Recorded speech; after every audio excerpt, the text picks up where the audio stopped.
Hey, what's going on, everyone? Welcome back. Happy Friday. We're looking at the single NBA slate for tonight, the Hawks and the Bucks, Game 2. So, Atlanta Hawks coming off of a nice upset win, Game 1 against the Bucks. Trae Young was unstoppable in that game. We'll see what Trae Young has up his sleeve tonight. So let's get started. As always, appreciate if you guys hit the like button, subscribe if you have not already. Looking at the captain plays today, there's a couple that I think are in play. If you wanted to go all the way up for Giannis or Trae Young, you definitely can do that, especially now that we could get more value, which we weren't sure about heading into game one with Bobby Portis, whether he would be in the rotation or not. Turns out they played him about 15 minutes. He was solid off the bench, almost had a double-double. I think he should continue to get some minutes here, especially against a big Atlanta team that, even without Capella when he's on the bench, they play Collins at the 5 at times, and then they would play Okongwu at the 5. So Portis, I think his minutes are not going to go anywhere tonight. He should still see around 15 or so minutes, couple of rotations for him. So he's only 3,000. He's 45 in the captain spot, so he would be a nice value play. And then we saw Connaughton struggle shooting. He's 42, so he is somewhat expensive, but you do like the fact that he got up to 29 minutes. They didn't really play Forbes very much. Forbes himself, we see finally they priced Connaughton over Forbes. Forbes only played 12 minutes. So heading into game one, Forbes was more expensive than Connaughton. Didn't really see that happening. And now he's cheaper, so he could be worth a shot, but I think Connaughton is still a much better play. Like, Forbes can get hot shooting, but he's not a very good defender. And Connaughton at least has some more size than Forbes and can defend a little bit. And then Tucker just plays so many minutes. He played 35. He's out there for his defense. He can hit some threes, get some rebounds. Overall, you're not going to expect much out of Tucker, but he could occasionally go out for like 20, 25, close to 30 fantasy points if he has like an outlier game in blocks and steals. And then Lou Williams plays some minutes, but I don't think he's great at $2,200. I'd probably rather just pay up a little bit for Portis or try to pay up for like Tucker or Connaughton. And then Cam Reddish was available to play, but he didn't play at all. He's 48, so I don't really know. They've been playing well, so I don't think they need to kind of shake up the rotation right now. I don't know if he'll get into the mix tonight. And last guy was Solomon Hill, who played 20 minutes, so that was good to see after he wasn't playing much in the Philly series. He's only $1,000. Want to take a shot on him, I think you could do that, especially if you don't think Reddish will play. So those are the few value pieces to pay up. It's obviously Giannis. I think is going to have another monster game. Giannis and Trae Young both top 70 fantasy points. Giannis was just one assist shy of a triple-double. Trae Young had a monster 48 and 11 and 7 game. He was awesome out there. Another high assist game. His assists continue to come every single game, and I don't think that's going anywhere tonight. Then we saw Collins in the build. I had him at the captain spot. He had a very good game as well with 44 and a quarter. He played huge minutes. He's been playing really well, and he's been getting a lot of rebounds, so I think it's another good spot to go to Collins. If you wanted to play him at captain, I definitely think you could do that.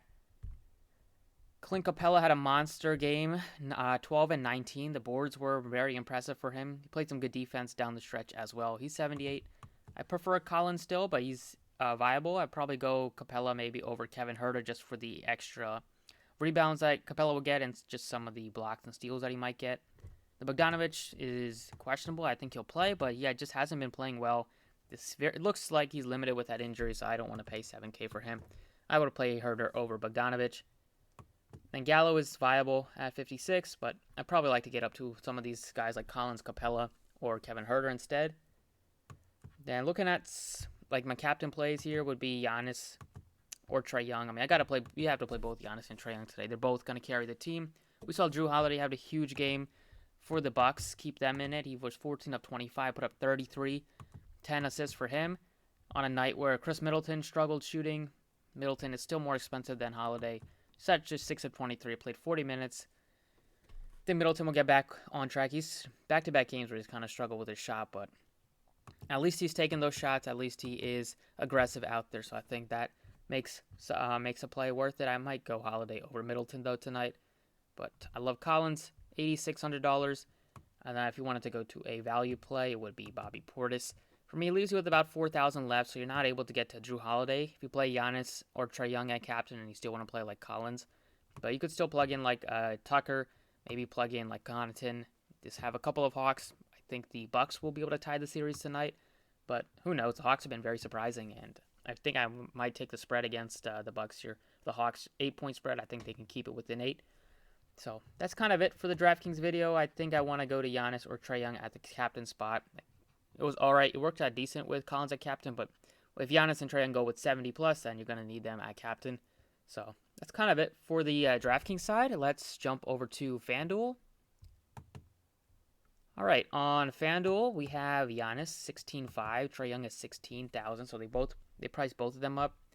If we get to plug both of them in, leaves us with under just about 9,000 left. So that's going to make it a bit tough. At least we have Bobby Portis at only 7,000 to kind of fit into your lineups. And then Forbes, if you needed to go that cheap, is $6,500. But if we put Portis in at the utility spot, not at the captain, just plug him at the utility, leaves you with 10,250. You can still plug in Connaughton, and you're left with 13,000. So you would be able to get to like Collins or Chris Middleton. So that makes pretty viable. I think Capella is nicely priced at only 11.5 as well. If you wanted to go to Capella instead of Collins, I think you could do that on FanDuel. But Collins is $1,000 more, so he's not that much. 8,000 left would be probably for Connaughton. You just missed out on Tucker if you wanted to do that. So that's kind of it. I definitely want to go Portis on FanDuel just because he's cheap and it will allow me to get up to both of the studs and still get up to like maybe even a Drew Holiday if I wanted to, and then maybe just plug in a 7K guy that's like a Hill maybe or a Kongu. But kind of it for the video. Thank you guys for watching. Best of luck tonight. It's not much to talk about with these single games showdowns. If you guys have any questions, you can leave them in the comments below. I'll try to get to them. Otherwise, hope you guys have a good night, and I'll see you all next time.